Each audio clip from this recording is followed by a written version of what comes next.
La mañana del 25 de octubre de 2025, un hombre paseaba tranquilamente con su perro por una reserva natural en el norte de Gales. Era un recorrido que había hecho decenas de veces. Pero esa mañana, algo llamó su atención. Sobre el sendero había pequeñas manchas de sangre. Al principio pensó que algún animal había resultado herido. Sin embargo, mientras seguía el rastro, encontró un guante negro. Después, un pasamontañas. Y unos metros más adelante, una muleta cubierta de sangre. Lo que estaba a punto de descubrir cambiaría para siempre la tranquilidad de aquel lugar. Entre la maleza, yacía el cuerpo sin vida de una mujer. Su rostro era prácticamente irreconocible. Había sido golpeada con tal brutalidad que la policía tardó varias horas en confirmar su identidad. Pero lo más inquietante no era la forma en que había muerto. Lo verdaderamente perturbador era que el asesino llevaba semanas anunciando el crimen en internet. Compró las armas con anticipación. Grabó notas de voz describiendo exactamente cómo iba a hacerlo. E incluso dejó registrado el asesinato en un dictáfono, como si quisiera volver a escucharlo después. Y cuando todo terminó, regresó a Discord para escribir un último mensaje. Uno que dejó helados incluso a los investigadores. Lo que nadie imaginaba era que la víctima había dedicado años de su vida intentando salvar a ese mismo asesino. Porque la mujer encontrada aquella mañana era su madre. ¿Y quién la asesinó? Era su propio hijo de apenas 18 años. Este es el expediente de Tristan Roberts. Antes de conocer al asesino, vale la pena conocer a la víctima. Su nombre era Angela Celis. Tenía 45 años y era una madre dedicada que había sacrificado gran parte de su vida para cuidar a sus dos hijos. Quienes la conocían la describían como una mujer amable, paciente y profundamente comprometida con su familia. Había trabajado como profesora, pero decidió desempeñarse como asistente educativa para tener más tiempo y poder atender las crecientes necesidades de su hijo menor, Tristan. A lo largo de los años, Angela luchó incansablemente por conseguirle ayuda médica y psicológica. Consultó a especialistas, buscó apoyo en los servicios de salud mental y nunca dejó de creer que su hijo podía mejorar. Sin embargo, esa dedicación tuvo un costo enorme. Mientras ella hacía todo lo posible por salvarlo, Tristan llevaba semanas planeando en secreto la forma de acabar con su vida. Y la madrugada del 25 de octubre de 2025, Angela descubrió que el mayor peligro no estaba fuera de su hogar, sino dentro de él. Pero, ¿quién era el joven acusado de cometer un crimen tan brutal? Su nombre era Tristan Roberts. Tenía apenas 18 años cuando fue detenido por el asesinato de su propia madre en la ciudad de Prestatyn, al norte de Gales. A primera vista, era un adolescente reservado, de pocas palabras y con una vida aparentemente común. Vivía junto a Angela y, para la mayoría de quienes lo conocían, no parecía capaz de protagonizar un crimen de semejante magnitud. Sin embargo, detrás de esa apariencia existía una realidad muy diferente. Desde niño había presentado dificultades de conducta y había sido diagnosticado con trastorno del espectro autista y trastorno por déficit de atención e hiperactividad. Durante años recibió atención de distintos profesionales, mientras su madre buscaba desesperadamente la ayuda que necesitaba. Pero, con el paso del tiempo, Tristan comenzó a aislarse cada vez más. Pasaba horas en internet, desarrolló una inquietante fascinación por la violencia y empezó a expresar pensamientos que, en un principio, muchos consideraron simples provocaciones. Lo que nadie imaginaba era que, mientras esos mensajes aparecían en la pantalla de un computador, él ya estaba preparando el crimen que conmocionaría a todo el Reino Unido. Después de semanas de planificación, Tristan Roberts decidió que había llegado el momento. Era la noche del 24 de octubre de 2025.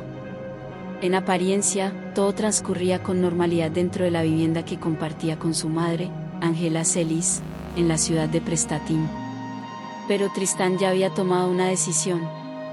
Había comprado las herramientas que utilizaría preparado su ropa, ocultado las armas y llevaba consigo un dictáfono que activó antes de iniciar el ataque.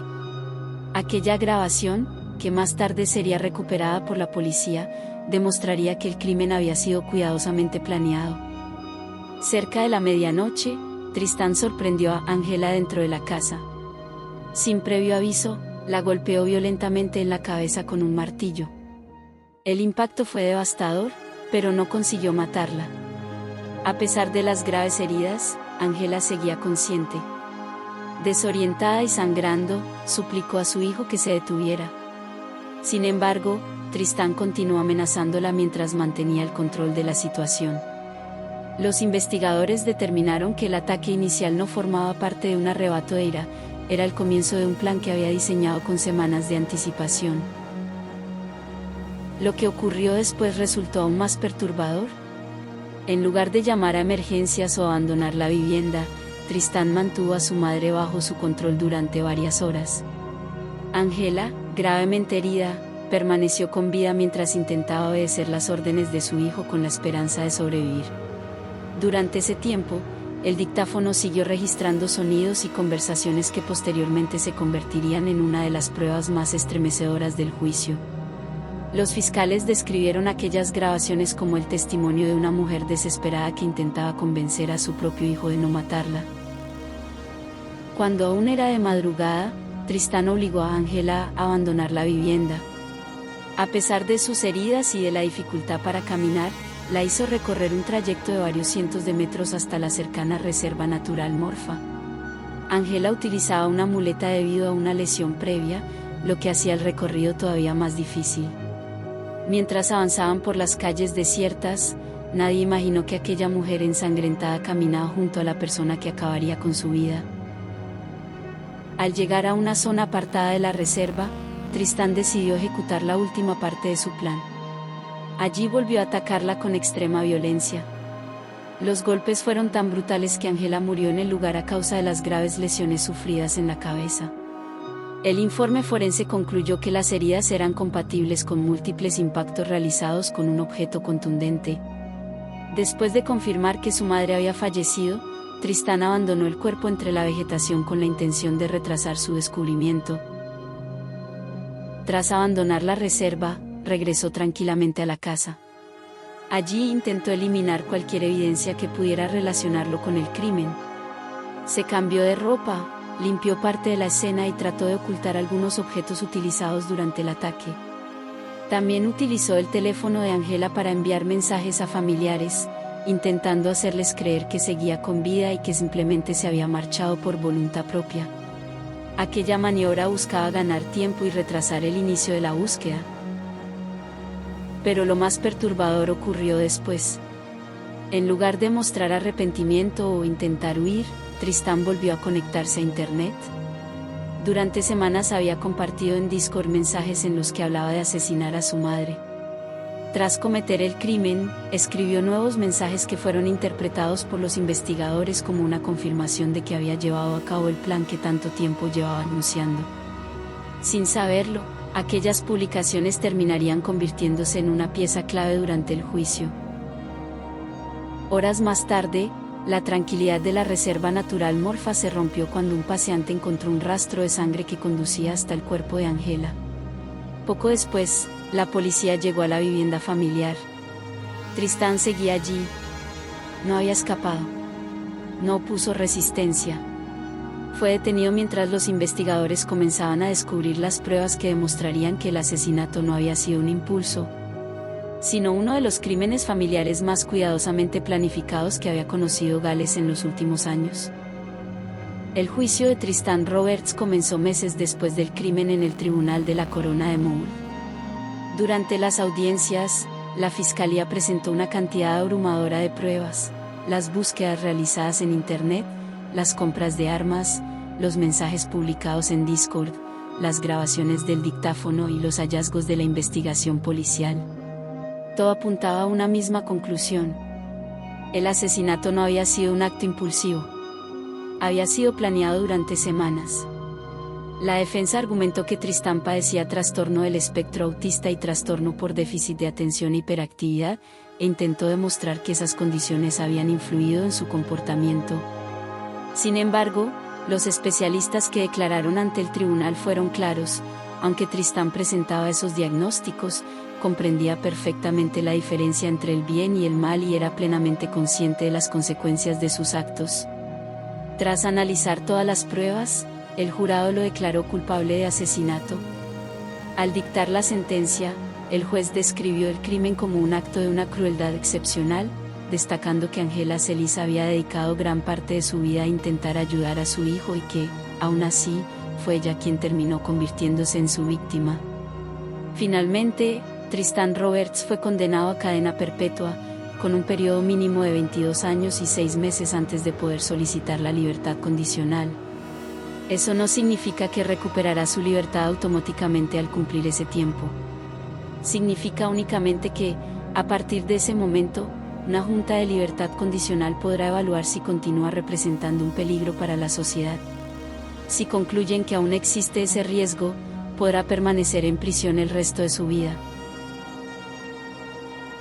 El caso de Tristán Roberts no solo conmocionó al Reino Unido por la brutalidad del crimen, también abrió un profundo debate sobre las señales de alerta que, en ocasiones, pasan desapercibidas. Durante años, Angela Celis buscó ayuda para su hijo. Acudió a médicos, especialistas y servicios de salud mental. Intentó comprender lo que ocurría y nunca dejó de creer que aún había esperanza. Pero mientras ella luchaba por salvarlo, Tristán alimentaba en silencio un mundo de violencia, odio y fantasías homicidas que compartía en Internet mucho antes de convertirlas en realidad. Este caso también nos recuerda algo importante: padecer un trastorno del espectro autista o un trastorno por déficit de atención no convierte a una persona en violenta. Millones de personas con estos diagnósticos llevan vidas pacíficas y jamás cometerán un crimen. En este caso, el tribunal concluyó que la planificación, la premeditación y las decisiones de Tristán fueron las que lo hicieron responsable de sus actos. Hoy, Angela Celis es recordada por quienes la conocieron como una mujer que dedicó su vida a cuidar de sus hijos y que nunca dejó de intentar ayudar al menor de ellos, incluso cuando la situación parecía desbordarla. Paradójicamente, fue esa misma entrega la que convirtió su historia en una de las tragedias familiares más impactantes de los últimos años. Porque, a veces, el mayor peligro no se esconde en un callejón oscuro, ni detrás de la puerta de un desconocido. A veces, comparte tu mesa, vive bajo tu mismo techo, y conoce cada uno de tus miedos. El verdadero monstruo puede estar mucho más cerca de lo que imaginamos. Si este expediente te hizo reflexionar, no olvides apoyar este video con un me gusta y suscribirte a Archivo Oculto para no perderte los próximos casos. Cuéntame en los comentarios. ¿Crees que este crimen pudo haberse evitado si las señales de alerta hubieran sido atendidas a tiempo? Gracias por acompañarme en este expediente. Yo soy Archivo Oculto. Y recuerda, hay historias que terminan cuando se dicta una sentencia, pero los verdaderos enigmas permanecen para siempre en la memoria de quienes las vivieron. Hasta el próximo expediente.